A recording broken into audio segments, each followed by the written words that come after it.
రోజు weather update ఒకసారి చూసినట్లయితే నైరుతి రుతుపవనాలు తమిళనాడు, కర్ణాటక, రాయలసీమలో కొన్ని ప్రాంతాలకు విస్తరించాయి. మరో 2-3 రోజుల్లో రుతుపవనాలు తెలంగాణలోకి ప్రవేశించనున్నాయి. వీటి ప్రభావంతో వర్షాలు పడొచ్చు. ఇక దేశవ్యాప్తంగా ఉన్న వాతావరణ పరిస్థితులను ఒకసారి చూసినట్లయితే వాయువ్య భారత రాష్ట్రాలలో వేడిగాలుల పరిస్థితులు కొనసాగుతున్నాయి. దేశం మొత్తం మీద రాజస్థాన్లోని గంగానగర్లో 47 డిగ్రీల అత్యధిక ఉష్ణోగ్రత రికార్డైంది. దక్షిణాది రాష్ట్రాలలో ఓ మోస్తరుగా వర్షాలు కురిసే అవకాశాలున్నాయని వాతావరణ శాఖ తెలిపింది. తెలంగాణ విషయానికొస్తే రాష్ట్రమంతటా ఓ మోస్తరు నుండి భారీ వర్షాలు కురిశాయి. శనివారం అత్యధికంగా ఖమ్మం జిల్లా మునుగూరులో 9 సెంటీమీటర్ల భారీ వర్షపాతం నమోదైంది. ఇక చాలా ప్రాంతాల్లో అధిక ఉష్ణోగ్రతలతో పాటు వేడిగాలులు కొనసాగుతున్నాయి. ఎండ తీవ్రతకు నిరసపడకుండా మంచినీళ్లు, పళ్లరసాలు, కొబ్బరి నీరు, మజ్జిగ ఎక్కువగా తాగండి. సోమవారం రాష్ట్రమంతటా తేలికపాటి వర్షాలు కురిసే అవకాశాలున్నాయని మెట్ వర్గాలు తెలిపాయి. ఇక ప్రధాన పట్టణాల్లో సోమవారం ఉష్ణోగ్రతలు ఈ విధంగా ఉన్నాయి. హైదరాబాద్లో అత్యధిక ఉష్ణోగ్రత 34 డిగ్రీలు, అత్యల్ప ఉష్ణోగ్రత 25 డిగ్రీలుగా నమోదై వర్షం కురిసే అవకాశాలున్నాయి. వరంగల్లో అత్యధిక ఉష్ణోగ్రత 38 డిగ్రీలు, అత్యల్ప ఉష్ణోగ్రత 26 డిగ్రీలుగా నమోదై వర్షం పడే అవకాశాలున్నాయి. కరీంనగర్లో అత్యధిక ఉష్ణోగ్రత 38 డిగ్రీలు, అత్యల్ప ఉష్ణోగ్రత 28 డిగ్రీలుగా నమోదై ఆకాశం మేఘావృతమై ఉంటుంది. ఖమ్మంలో అత్యధిక ఉష్ణోగ్రత 40 డిగ్రీలు, అత్యల్ప ఉష్ణోగ్రత 26 డిగ్రీలుగా నమోదై వాతావరణం పొడిగా ఉంటుంది.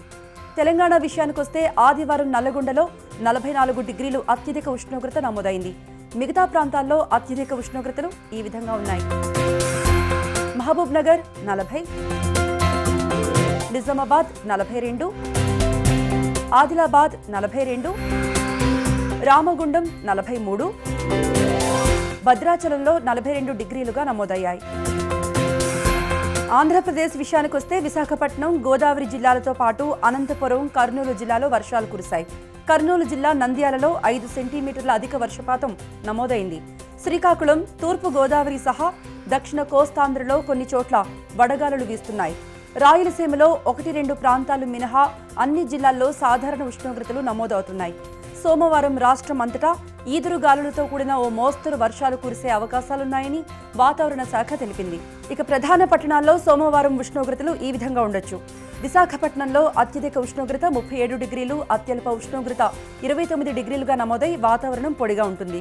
విజయవాడలో అత్యధిక ఉష్ణోగ్రత 40 డిగ్రీలు, అత్యల్ప ఉష్ణోగ్రత 27 డిగ్రీలుగా నమోదై వాతావరణం పొడిగా ఉంటుంది.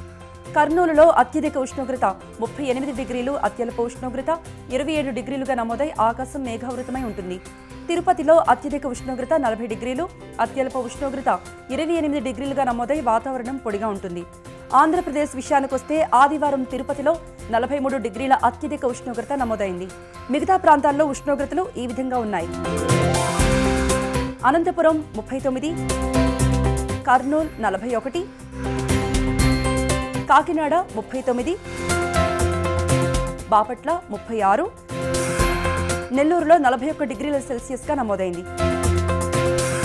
రాగల 5 రోజుల్లో హైదరాబాద్లో వాతావరణం ఈ విధంగా ఉంటుంది. ఇవి ఇప్పటివరకున్న వాతావరణ పరిస్థితులు. లైవ్ న్యూస్ కోసం చూస్తూనే ఉండండి టీవీ 9.